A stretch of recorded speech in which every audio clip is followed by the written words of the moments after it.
Hello everyone, and welcome back. Wow. After the absolute gut punch that was episode 6 of 1923 season 2, I think many of us were holding our breath, wondering how Taylor Sheridan could possibly wrap things up. The intense and heartbreaking season finale, episode 7, titled A Dream and a Memory, is finally here. It started with everyone waiting for Spencer, that feeling of the deep breath before the storm, and it certainly delivered major confrontations, devastating losses, surprising turns, and even a look far into the future. This was a packed, nearly 2-hour episode that tied up many threads while definitely leaving others dangling. Get ready? Because we are about to recap the entire finale and explain that powerful ending. As always, massive spoiler warning ahead for 1923, Season 2, Episode 7. The episode picks up in the aftermath of Teonna's desperate fight. Marshal Fawcett and his men discover the grim scene. The dead priest, Renaud, Teonna's father runs his horse, and Marshal Kent. Fawcett notes the men were likely the problem, not the girl. Following the tracks, they find Teonna. Marshal Mamie seems initially willing to let her go, understanding the horrors of the Indian schools. However, when Teonna draws and fires on them, perhaps unwisely sealing her fate in that moment, a chase ensues, leading to her capture.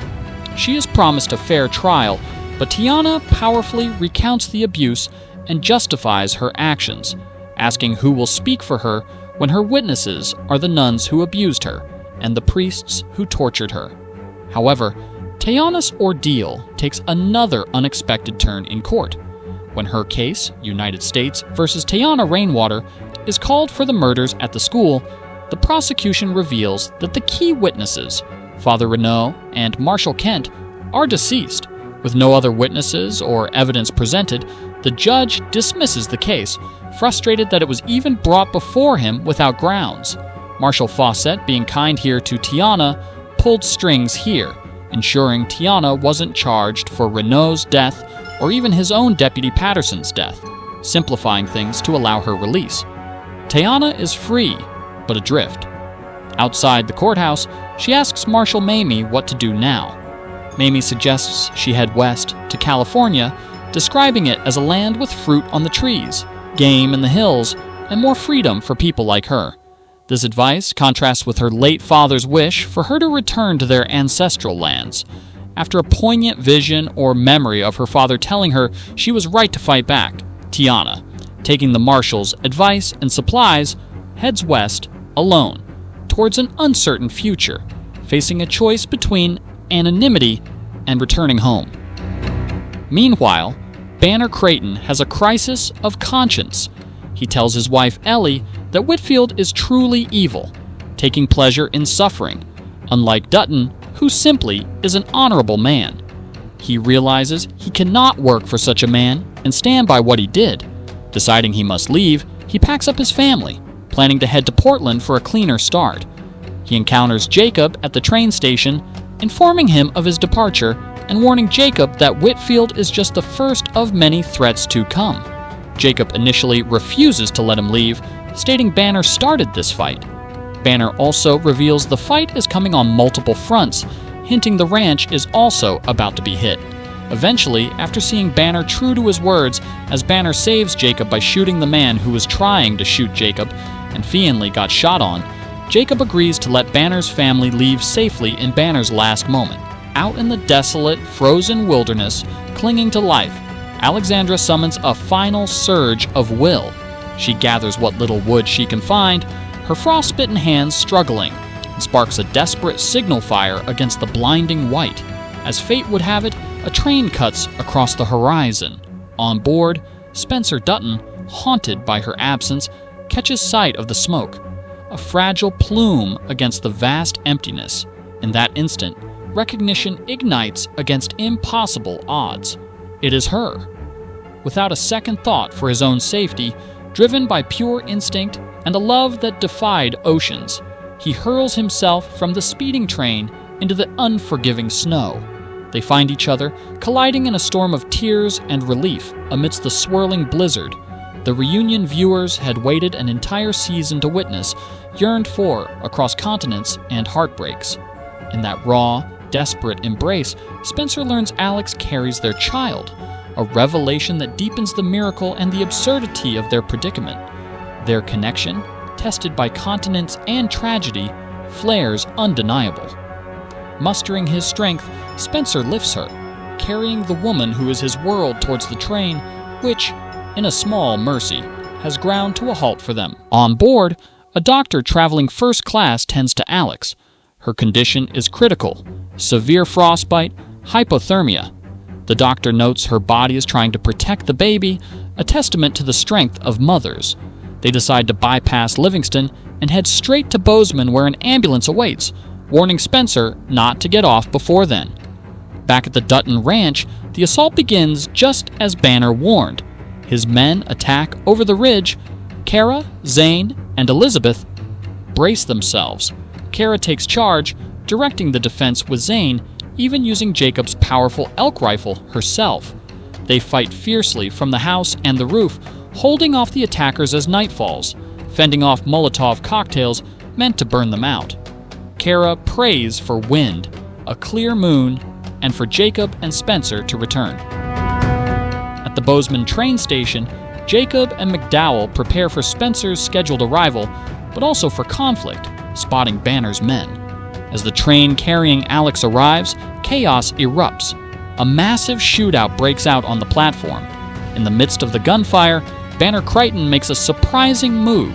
He saves Jacob Dutton from being shot, only to be killed himself moments later by Sheriff McDowell. In this act, Banner perhaps sought to wipe clean the blood on his hands from siding with Whitfield, sacrificing himself.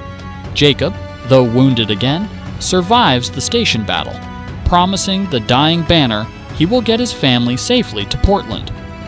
Spencer, having left Alex on the train heading to the hospital with Jacob, races back towards the ranch with McDowell and his men.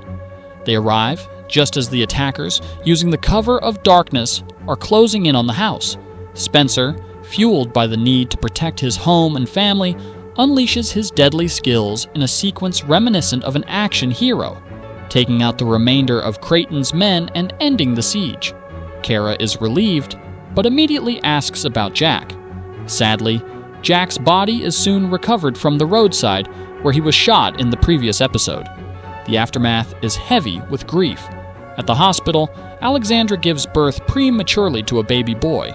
The doctors warn that neither the baby, born at roughly 6 months, nor Alex, suffering from severe necrosis in her legs and hand due to frostbite, are likely to survive.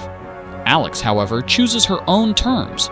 Understanding the life she would face, she refuses amputation, choosing dignity and her final moments with her son over a severely disabled existence.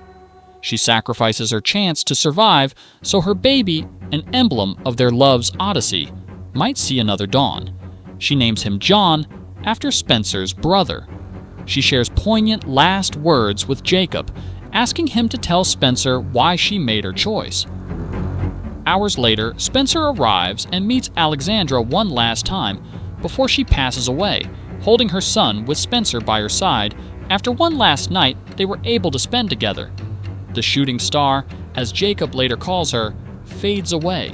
Consumed by grief and vengeance, Spencer, perhaps irrationally blaming Whitfield for the chain of events that led to Alex's death, goes with Jacob directly to Whitfield's mansion.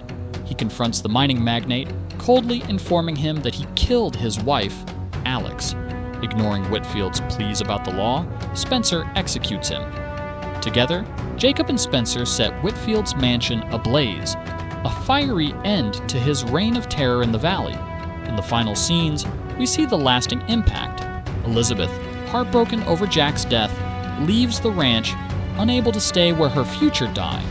There's speculation she might even keep her child's paternity secret to protect them from the Duttons' wild roots. Kara and Jacob, despite their own grief, take in baby John, Spencer's son, raising him as their own, history repeating itself, as Kara had raised Spencer and his brother John Sr. after their own mother, Margaret, died tragically in the Montana cold years before. Jacob plans to gather wild cattle to rebuild, while Spencer, seemingly adrift in his sorrow, stays at the ranch, pondering life. The show doesn't tell us what kind of father Spencer became. Then, a flash forward takes us to 1969. An elderly Spencer visits Alexandra's grave. Elsa's narration tells us he never remarried. He found comfort with an unnamed widow and had another boy, but eventually, the widow was gone too. His memory of Alex never faded. As he sits by her grave, he peacefully passes away, closing his eyes and dreaming. In a beautiful, final sequence, he is dressed handsomely, rewriting their first meeting. He approaches Alex in the ballroom where they first met, takes her hand, and they dance, fulfilling a wish they both longed for. He reunites with Alexandra, finally finding peace. So, what does this all mean? Let's break down the ending. First, the character fates. Spencer and Alexandra's epic romance concludes tragically with her death, a choice she made for dignity and her son. Her loss defines Spencer's entire life. Even though he found comfort and had another child with a widow later in life, he never remarried, remaining devoted to Alex's memory. This later relationship was about companionship, not replacing Alex. This second son, likely raised away from the ranch and outside the main Dutton inheritance line, remains a mystery. Spencer fulfilled his duty to the ranch, but lived marked by Alex's absence, finally reuniting with her spirit in death. Their firstborn son, John Dutton, raised by Jacob and Kara, becomes the acknowledged heir, the vital link to the Yellowstone lineage. His upbringing by Jacob and Kara directly mirrors how they raised the previous generation, emphasizing the theme of history repeating within the family. Jacob and Kara emerge as the resilient survivors, the steadfast anchors. They've endured immense loss, but remain, taking on the duty of raising the next generation and holding the ranch, embodying the heavy price of their commitment. Teonna Rainwater survives her trials and escapes the system. Her journey west symbolizes hope and resilience. The possibility of her being a Rainwater ancestor remains strong, and her future is a choice between finding a new life in California or potentially returning to her roots in Montana. Jack Dutton's death is confirmed. Elizabeth's departure, potentially shielding her unborn child from the Dutton world, closes that chapter, leaving baby John as the sole heir raised on the Yellowstone from this generation. Banner Creighton's end is complex. His final act saving Jacob offers redemption, rejecting Whitfield's evil, but he pays for his past actions. His family gets their escape. Donald Whitfield's demise is brutal and final. His threat is eliminated. Jacob's vow to make an example of him underscores the ongoing fight against such forces. Thematically, the finale reinforces 1923's core ideas: the brutal cost of survival, family legacy, cyclical violence, loss, grief, and love. It explores companionship versus enduring love through Spencer. Justice remains rough, vengeance powerful. Loose ends: Teonna's future journey, the identity and fate of Spencer's second son, the long-term impact of Whitfield's removal, the specific path from baby John to the John Dutton of Yellowstone. Overall, the Season 2 finale delivered a powerful, emotional, brutal conclusion. It closed major conflicts, honored sacrifices, and left the surviving Duttons standing, protecting their legacy through baby John. The final moments offered bittersweet peace for Spencer and Alexandra, while adding complexity to Spencer's life. Whew! What an ending. What did you think of the 1923 Season 2 finale? Were you satisfied? What about Spencer's second son? Let me know your thoughts down in the comments. Could the ending have been better? Now, while that finale was undeniably impactful, it has certainly sparked debate, particularly around the fate of Spencer and Alexandra. We have seen comments online, like one viewer calling it a waste of a love story, and it is easy to understand that sentiment. We spent 2 seasons watching Spencer and Alex overcome incredible odds, surviving Africa, ocean voyages, shipwrecks, and finally the brutal Montana winter, only for Alex to die hours after their reunion and the birth of their son. For some viewers, this felt like a cruel twist that perhaps negated the epic journey they undertook. After investing so heavily in their connection, seeing it end so abruptly can feel unsatisfying.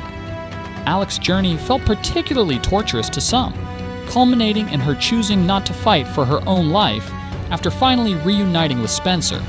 Could there have been a path where Alex survived, perhaps facing different challenges, allowing their story together to continue? It is a valid question about narrative payoff versus tragic realism. Some might point to perceived lazy writing, like the contrived nature of the road trip ending, or ignoring crucial warnings, as factors making Alex's death feel less earned. This kind of ending, however, feels very characteristic of the show's creator, Taylor Sheridan. Across the Yellowstone universe, including 1883, Sheridan consistently portrays the West as harsh and unforgiving. Happiness is often fleeting, survival costly, and loss sudden. His storytelling leans into this brutal realism, creating high stakes and emotional gut punches. He seems less interested in conventional happy endings and more focused on themes of legacy, the cost of holding on to land, and the tragic consequences of choices in demanding environments. Individual happiness often takes a back seat. Some critics argue Sheridan might be stretched too thin across his multiple shows, leading to endings that feel rushed or prioritize shock value over coherent character arcs, drawing comparisons to controversial endings like Game of Thrones. For instance, Whitfield's death might feel unsatisfying. After his sadistic cruelty, having Spencer simply execute him, driven by a grief that, while profound, arguably misplaces the direct blame for Alex's death onto Whitfield, might lack poetic justice.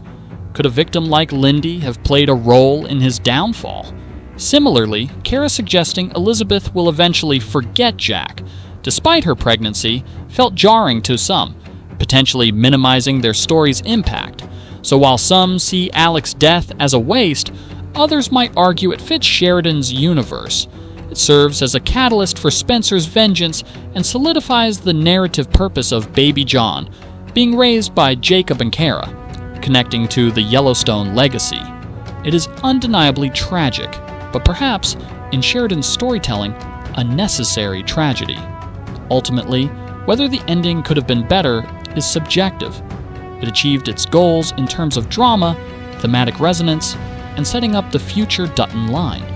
But for viewers deeply invested in the central romance or seeking more satisfying resolutions, the specific choices remain points of contention, highlighting the writer's commitment to an often bleak, albeit compelling, vision of the American West. If you enjoyed this recap and ending explained, please give the video a thumbs up and subscribe for more content on the Yellowstone universe. Thanks so much for watching.